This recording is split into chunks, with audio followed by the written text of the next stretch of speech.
Якутия-24 продолжает работу в прямом эфире. Вы смотрите программу «Итоги дня», в студии Влад Давыдов. Сегодня в выпуске. НВК «Саха» будет бесплатно доступен на 22-й кнопке. Сегодня Олег Марков защитил проект включения телеканала перед Федеральной конкурсной комиссией. Что это значит? Первая свая в селе Намцы. Начнется строительство нового детского сада на 240 мест. 124 года Максиму Аммосову. В день рождения известного государственного и партийного деятеля по Якутии прошли множественные торжественные события. СВФУ-65, главный вуз Якутии, отмечает знаковый юбилей, прошел ряд мероприятий. Готов к труду и обороне. В Якутске представители движения ГТО подвели итоги работы за 2021 год.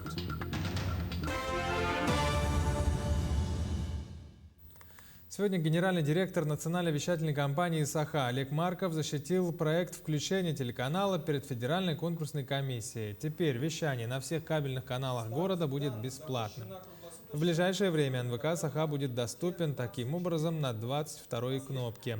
Ежедневно телеканал производит оригинальный контент в объеме 7 часов, из них более 2 часов – это информационные выпуски, ну а остальной объем занимает развлекательное вещание, телесериалы, ток-шоу и многое другое.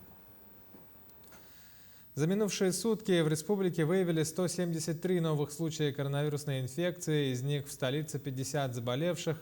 Данные вы видите на своих экранах. Что касается районов, то 36 случаев заражения в Нерынгринском районе, 15 в Мирнинском.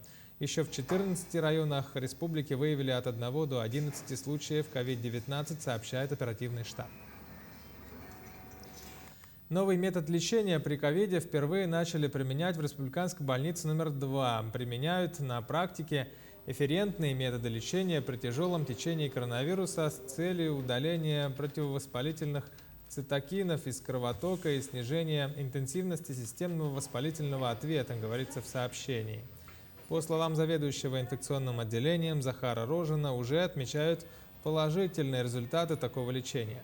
В настоящее время 5 врачей Центра экстренной медпомощи проходят стажировку в Москве. Свыше 90% жителей районов Якутии прошли вакцинацию против коронавируса. Среди лидеров остаются Аллаиховский, Момский, Колымский районы. Также в пятерке отстающих – Алекминский, Мирнинский, Верхневилюйский, Намский и Чурапчинский. Всего по Якутии первый компонент получили против ковида 72% от числа взрослого населения, ну а в Якутске, в столице, почти 75,5%.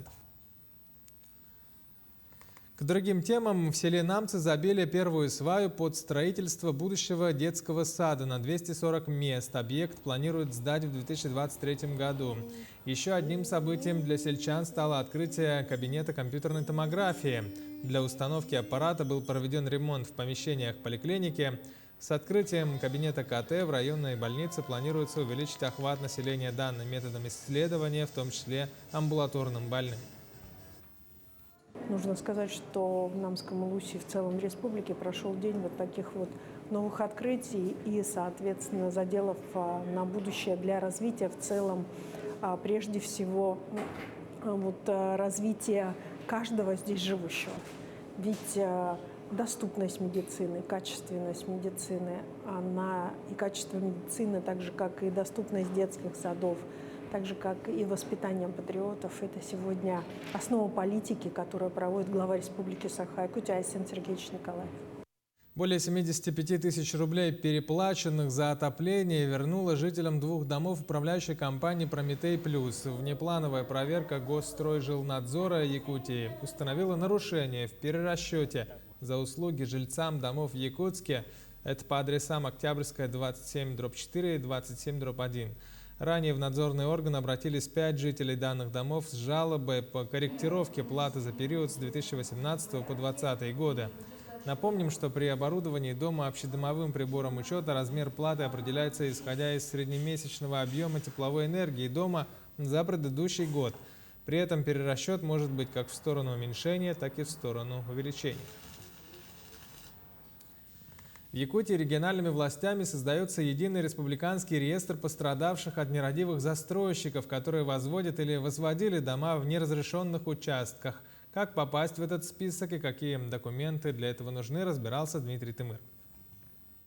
На этом месте 10 лет тому назад начали строить дом, в котором Надежда приобрела квартиру. Но буквально через пару лет это сооружение за один день снесли. Оказалось, что застройщик строил дом без разрешительных документов и без согласования. Мы в 2011 году купили дом здесь, квартиру в доме, которая стоила 1 150 000. Мы заплатили половину стоимости 575 000.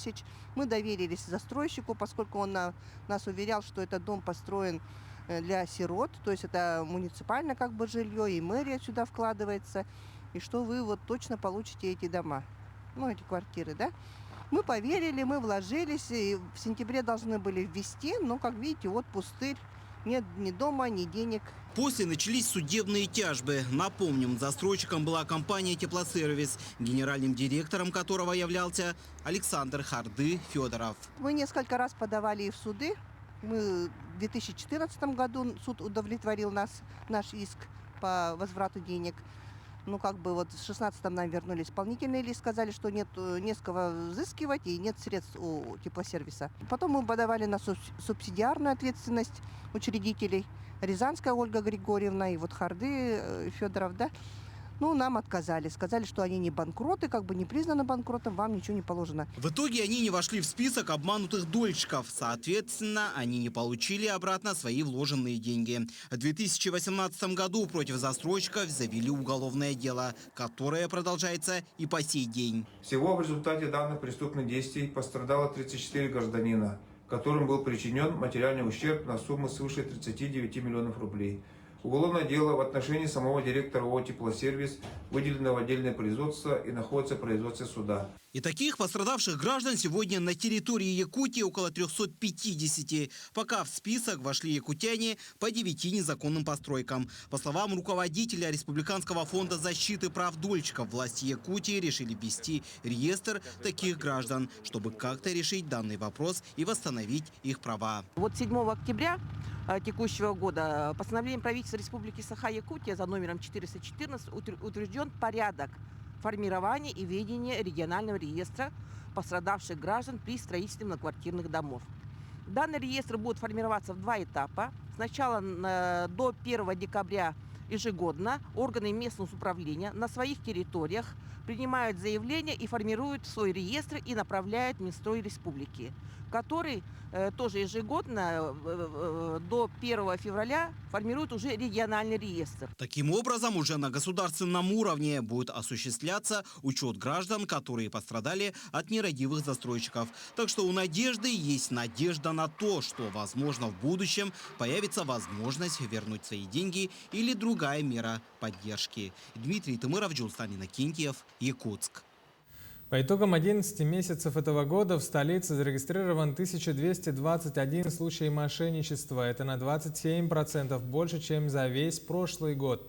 Какие виды мошенничества распространены на сегодня и как себя обезопасить? В теме разбирался Евгений Тайтонов. По словам сотрудников правоохранительных органов, структура преступности за последние 5 лет изменилась, и в нашей жизни прочно укоренилось мобильное мошенничество. Если раньше по Якутску к этой категории относилось каждое 5-е преступление, то в этом году уже каждое 3-е. За 11 месяцев уходящего года было зарегистрировано 517 случаев кражи денежных средств с банковских карт, что на 27% больше, чем за весь прошлый год. Мне позвонили с неизвестного номера Московской области, представились сотрудниками безопасности банка, сказали, что на мое имя оформлен кредит, одобрен на крупную сумму. Указанные виды преступлений раскрывать очень сложно, потому что в основном преступники у нас проживают за пределами Республики Саха-Якутия. У нас в управлении создано специальное подразделение, в том числе и в Министерстве внутренних дел по Республике Саха-Якутия создано специальное подразделение, которое непосредственно занимается раскрытием и расследованием указанных видов преступлений. Помимо мобильных мошенников, в последние годы судьбой в античной песне на сцену входят преступники в сфере информационно-технических телекоммуникаций. Лжеброкерские агентства, инвестиционные проекты обещают высокий и быстрый доход. Как итог, граждане остаются без прибыли и в долгах. За весь прошлый год был зарегистрирован 531 случай, а за неполный 2021 год уже 890. Рост составил 67,5%. Мужчина позвонил и предложил мне вступить в брокерскую компанию Пинеда Интернешнл для торговли на бирже акциями и золотом и криптовалютой. Я согласилась, он сказал, надо активировать депозит на 15 тысяч. Люди, желая обогатиться, вкладывают свои сбережения, получают опять-таки кредиты, вкладывают в эти инвестиции, в итоге они не получают ни своих денег, ни прибыли. Третий вид мошенничества – это, естественно, объявление. В любом случае продавец вы, либо же покупатель того или иного товара, вы можете попасть под уловки мошенников. Просто по одной простой причине. Абонент на том конце провода требует у вас номера банковских счетов. И человек, желая быстро приобрести, либо же быстро продать свое имущество, он автоматически перечисляет все цифры. Также среди мошенников популярен метод взлома социальных сетей. Они выкладывают посты с чужих аккаунтов с просьбой перечислить деньги на операцию больному родственнику. В таких случаях лучше созвониться с владельцем аккаунта и удостовериться в сложившейся ситуации. Евгений Тайтонов, Артем Алексеев, Якутск. Сейчас короткая пауза, ровно 1 минута. Далее вернемся и продолжим программу «Итоги дня».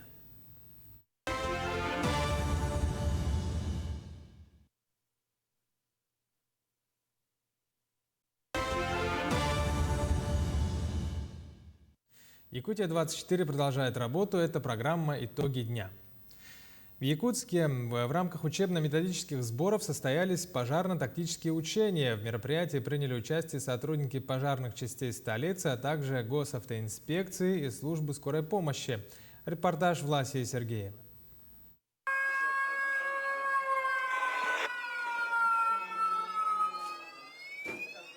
Согласно легенде, возгорание возникло в 2 помещениях Центра культуры и современного искусства имени Юрия Гагарина. Есть один пострадавший. В здании начинается эвакуация. За считанные минуты приезжают первые пожарные расчеты. Так как для учений был выбран большой объект, перед пожарными стоит широкий спектр задач. Поиск спасения пострадавших, поиск возможных путей проведения разведки, путей распространения пожара, локализация и ликвидация пожара в кратчайшие сроки. На учения привлекаются силы и средства Якутского пожарно-спасательного гарнизона по наивысшему 3-му рангу пожара. Пожарные оперативно провели разведку, обнаружили и эвакуировали пострадавшего. Затем, подключившись к гидрантам, локализовали и ликвидировали условное возгорание. В общей сложности в учениях приняли участие более 50 пожарных из 6 частей, а также 17 единиц техники. Важность данных учений, мероприятий у нас в Якутском пожарно-спасательном гарнизоне, они проводятся регулярно. Они нужны в целях тренировки личного состава, как физической, так и моральной подготовки, отработки навыков работы с пожарно-техническим вооружением и взаимодействия со службами жизнеобеспечения. В учениях также были задействованы сотрудники госавтоинспекции и службы скорой помощи. Общими усилиями все поставленные цели были выполнены, что подтвердила комиссия, которая наблюдала за каждым этапом учений. Власий Сергеев, Григорий Охлопков, Якутск. Стратегия развития молодежных объединений, консолидация сил и возможностей активных молодых людей на благо республики – эти темы стали ключевыми в рамках 4-го съезда молодежных объединений Якутии. Участвуют волонтеры-медики, волонтеры Победы, члены студотрядов и молодежного правительства. Из-за ковидных ограничений большинство мероприятий прошло в онлайн-формате. Очно собрались 40 человек, обсудили и создание условий для самореализации, профессионального и творческого развития молодежи, мотивации оставаться работать в родной Якутии. На площадках участники обменивались опытом в разных сферах деятельности. Мы хотим глазами вашими увидеть Якутию через 20 лет. Какая она будет? Ну и, соответственно, все новые ноу-хау, новые технологии, все треки, которые сегодня возможны, там, начиная от фотографов и кончая мультипликацией. То есть огромный большой спектр. Телемосты будем делать с Москвой, с Санкт-Петербургом, с Владивостоком, с Казанью. И, соответственно, телемосты будут, то есть где-то 10 улусов мы берем обязательно. Каждый улус представит, молодежь представит свою визитную карточку. 65 лет исполнилось Северо-Восточному федеральному университету. Каковы достижения и перспективы? Сюжет Сарглана Неустроев. Василий Иванович Еремеев окончил Якутский государственный университет в далеком 1961 году. Свои студенческие годы Василий Иванович помнит до сих пор и никогда не терял связи с альма-матер. На юбилей университета пришел вместе с однокурсником Александром Ивановичем Даниловым. Самое главное для студентов – это стремление того, чего он хочет. И не ждать, откуда-то пойдет знание, а постоянно заниматься, читать. Как можно больше читать. С тех пор ЕГУ, ныне СВФУ, воспитал не одно поколение специалистов. На сегодняшний день в ВУЗе насчитывается около 19 тысяч студентов. Из них 700 прибыли из иностранных государств. Сегодня университет сотрудничает с ведущими вузами не только России, но и других стран и активно развивает научную базу. В этом году на базе нашего университета открыты международная научная лаборатория, а также лаборатории под руководством молодых ученых. Это, в свою очередь, также подтверждает, что в нашем университете большое внимание уделяется именно молодежной науке. Поэтому мы полностью можем говорить о том, что в университете создаются все условия для развития молодого исследователя и ученого. Кроме того, реализуются и другие проекты, на базе которых студенты могут развивать не только научно-образовательные навыки, но и многое другое. Так, например, в содружестве с президентской платформой СВФУ разрабатывает Центр развития компетенций для студентов, а уже осенью 2022 года заработает военно-учебный центр. Сейчас мы попали в большой проект «Приоритет 2030». И в связи с этим ставим перед собой достаточно большие цели. Да, в первую очередь, университет должен стать современным. Мы ставим цели сделать большой проект по цифровизации нашего университета. В первую очередь. Во вторую очередь, мы хотим сделать команду прорыва, о котором я сегодня скажу. В-третьих, мы ставим цели для того, чтобы наш студент стал более востребованным.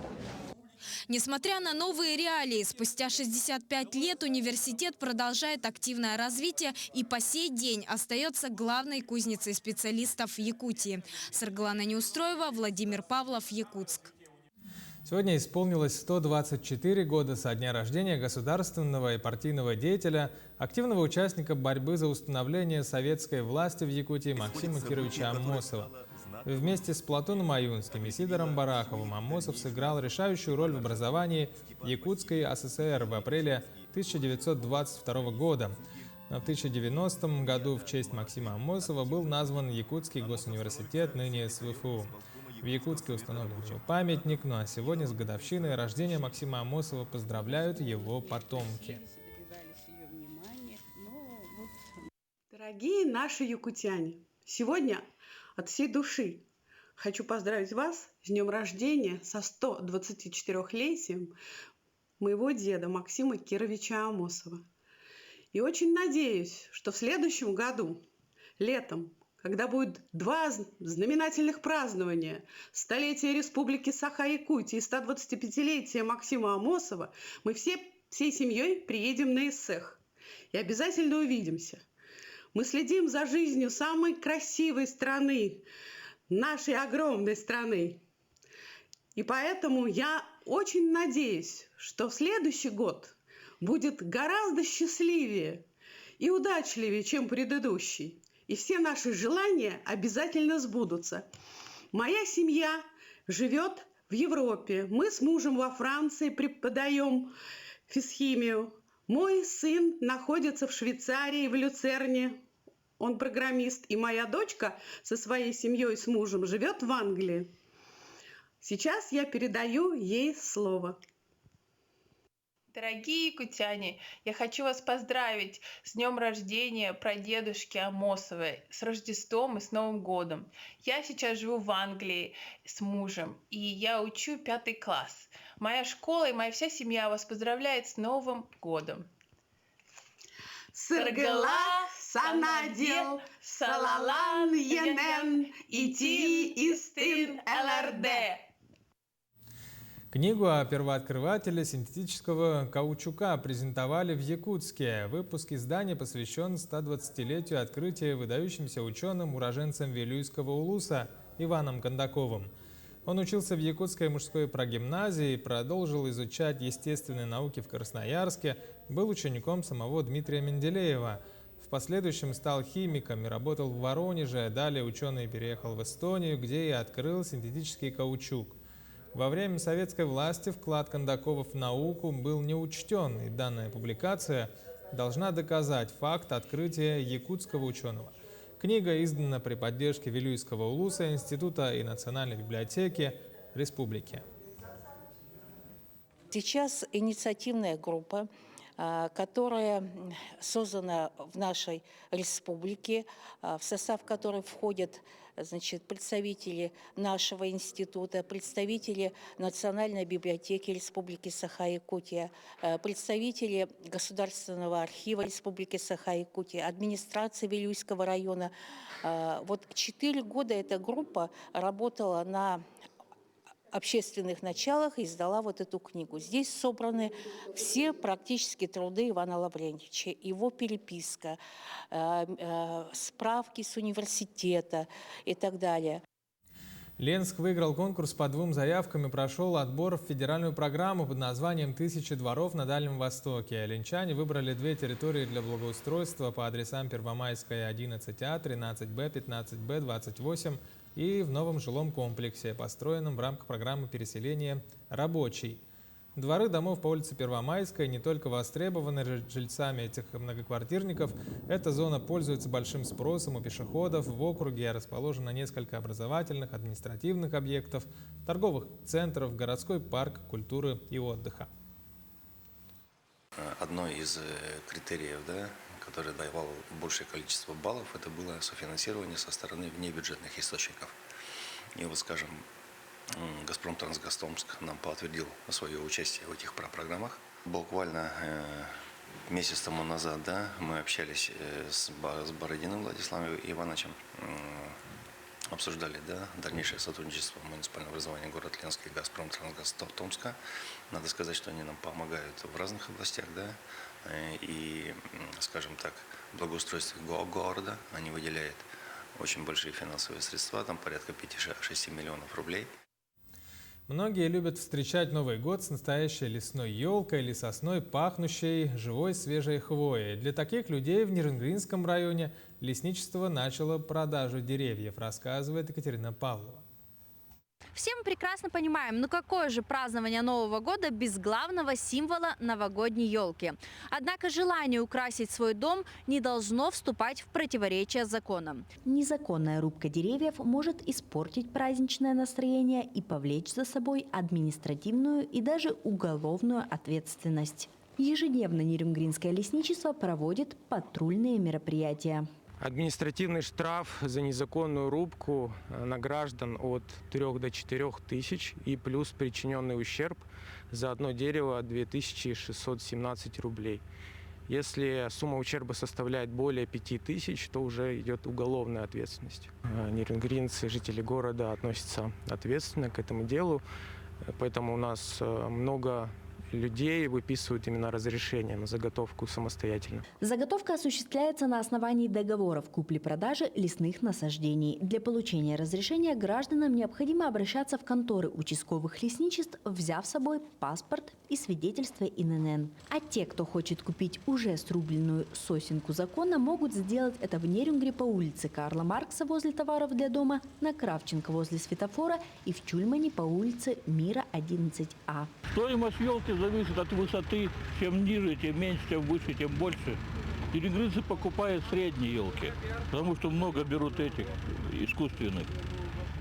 Ну и так примерная цена, допустим, вот этой елки. Ну вот цена этой елки 1200.